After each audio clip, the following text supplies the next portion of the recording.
Good afternoon, Ospreys. You're watching S News, live from the Student Union. I'm Austin Thielen. Coming up on today's show, we have a UNF housing update, graffiti vandalism at UNF, Carnival Family Weekend, and Jack Zoo, weather, and your weekly sports updates. So stay tuned and enjoy the show.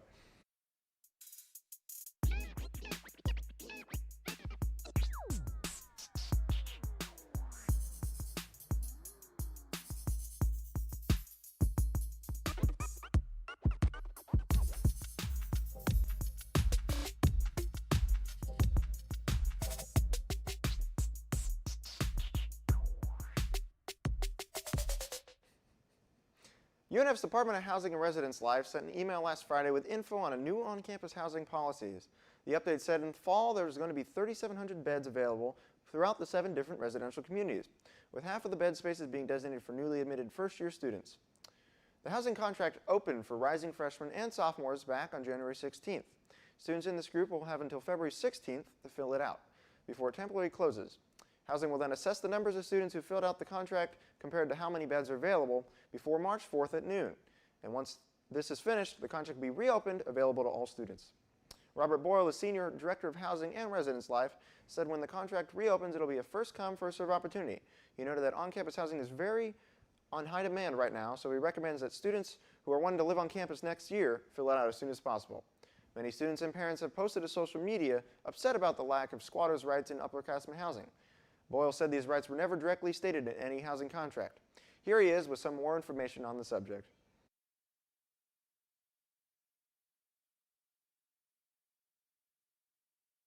You hear a lot of noise about squatters, and that, people are under the impression I signed an agreement, like the agreement you're in right now, and so that's going to cover me for all future years I want to be here forever, and that is not the case. Everybody's contract has always been a fall spring contract, or a fall spring summer contract, or a spring only, or a summer only.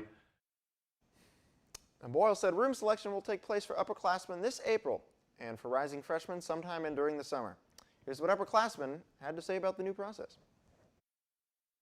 I would always 100% prefer to live on campus rather than commute.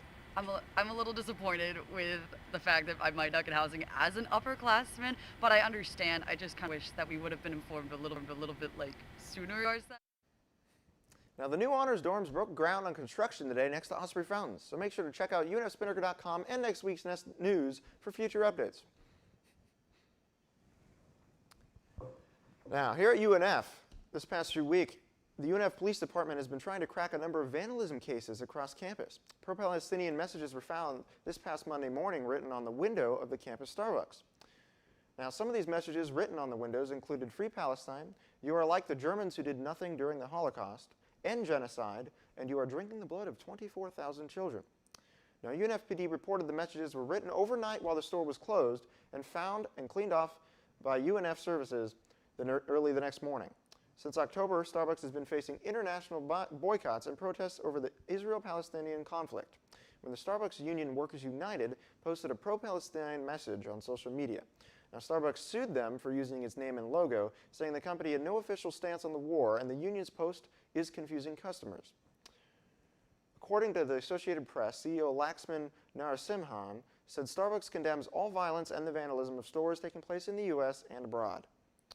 UNF police are also investigating a series of cases of vandalism throughout campus. Since the beginning of the semester, a few more similar cases of graffiti have appeared, with blue and silver graffiti being found in 7 different men's bathrooms. Police estimate this has cost UNF hundreds of dollars in cleanup so far. Police are looking for suspects in both of these cases, so if you have any information, please feel free to contact UNFPD as soon as possible. A family weekend is this weekend from February 9th throughout the weekend, and there's all sorts of events that are coming along with it. Currently, we've reached capacity on registration. However, if you're visiting campus this weekend, you can get a discount on the homecoming game. There will be a basketball game this Saturday, discounted with the code FAMILY. In addition to the game, there will be scheduled events such as a campus showcase, scavenger hunt, and more. Registration will include student care packages, items, use of campus facilities, food, and drinks at the events. The upcoming homecoming carnival is also today. So, I went over to Lot 18 this morning, more coverage on this event. Hey guys, I'm here at Lot 18, and I'm standing in front of the UNF Carnival starting at 5 p.m. today. We're going to have carnival games, music, a Ferris wheel, rides, and food. So come get some funnel cakes. It is free for all Ospreys with your Osprey One card. And it's also Parents Weekend here, Osprey, so if your family's here, your siblings, come bring them along. It's free for all parents. However, you do need your badge and you need to sign a waiver. But other than that, come get some funnel cakes. It'll be a great time. Now, I heard there might be funnel cakes there, so make sure you check out the carnival today and have fun over the family weekend. Colors of the Wild at Jacksonville Zoo is ending this next weekend, so catch it before it's gone. It's one of the largest Asian lantern events in the country and opens from 5:30 to 9:30 p.m., Thursdays through Sundays. The last night you can view this event is Sunday, February 18th. Restaurants at the zoo are also going to be open late for the event and will be closing at 8:30 p.m. Guests will have to purchase special tickets for the event or a combo pass that includes regular zoo hours past 3 p.m. Lunar New Year is this Saturday, so don't miss out on celebrating the Year of the Dragon. And now to Annette for your weekly weather update. I mean, it's been quite cold, but I will say it's getting warmer today, so let's see what's going on. Thank you, Austin. Good afternoon, Ospreys. My name is Annette Howard, here to update you on your local weather report. Today is expected to be mostly sunny with average temperatures of 74 degrees. We can expect some cloudiness and some southern winds to come up and give us a breezy day, but all in all, should be a beautiful day with no rain. Now, looking into this weekend, we can expect partial cloudiness to continue with rising temperatures, and we can see an increase in southern wind patterns. There will be a slight chance of rain starting Sunday afternoon.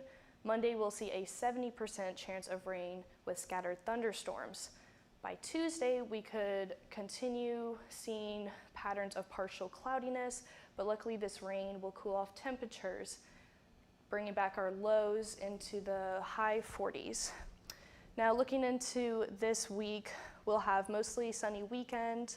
We'll have scattered rainstorms on Monday and cooler temperatures. So enjoy the good weather this weekend for Parents Weekend and for our carnival. Now that's the weekly forecast for today, Ospreys. Make sure to stay updated on all things Spinnakers. Now back to Austin for our Nest News. Thanks, Annette. Now, let's go to Andrew for your weekly sports update. What's up? Angel here for your sports update. There's a lot to cover, so let's get into it. Women's basketball traveled to Central Arkansas last Saturday, where they are hoping to break their 4-game loss streak. The Ospreys ended up losing a small scoring game, 58-44. Women's basketball also played Austin, PA at home on Wednesday. The Ospreys barely edged out the Governors 52-50, with the game-winning shot coming in the last 10 seconds of the game. This leaves UNF women's basketball with an 8-15 overall record and a 2-7 conference record. Last Saturday, men's basketball traveled to Tennessee to play Austin, PA, which turned out to be one of the best games of the year. The Ospreys and Governors were so closely matched that the game went into double overtime. Sadly, the Ospreys lost 91-95. Men's basketball started their homecoming week run last night at home against the North Alabama Lions. The Ospreys and Lions were supposed to be an equal match, but by the end of the first half, the Ospreys were down by 13, the most at halftime this season. The Ospreys fought hard but fell short in the end, losing 74-79. Other games coming up include softball tonight at 4 and 6:30 p.m. The softball team is kicking off their season with a doubleheader at home against Fordham and Southern Miss. They also have another doubleheader tomorrow night at the same times against Ball State and James Madison. Finally, at 2 p.m. tomorrow, men's basketball plays against the Central Arkansas Bears at home for their homecoming game. The commentary of this game will be broadcasted on Spinnaker's very own radio station, 95.5 FM WSKR Jacksonville, Spinnaker Radio. Also this weekend, the Super Bowl is happening Sunday at 6:30 p.m. with the 49ers versus the Chiefs. That's all I have for you today, Osprey. See you next week for your sports update. Swoop! Now let's go over to Midge for a quick promo on our new magazine. Hey there, Ospreys. The new digital magazine is out right now. This DEI edition magazine is covering the recent DEI ban on college campuses passed by the Florida Board of Education. Check out this magazine to see how the ban affects our campus through programs phasing out and centers closing at unfspinnaker.com. Just click on the magazine tab and it'll be the first thing you see. Also, don't forget to check out our socials at UNF Spinnaker on all platforms for more updates. And that's just about all we have for you today, Ospreys. Remember, consider donating to support Spinnaker through the link in the description below. For all things Spinnaker, check out our website at unfspinnaker.com. Also, check out our Instagram at unfspinnaker and check out the rest of our YouTube for more content. As always, thank you so much for watching. Have a great weekend, whether that be at the family weekend, Mardi Gras, or, of course, the Super Bowl. Again, I'm Austin Thielen, and we'll see you next week on Spinnaker's Nest News.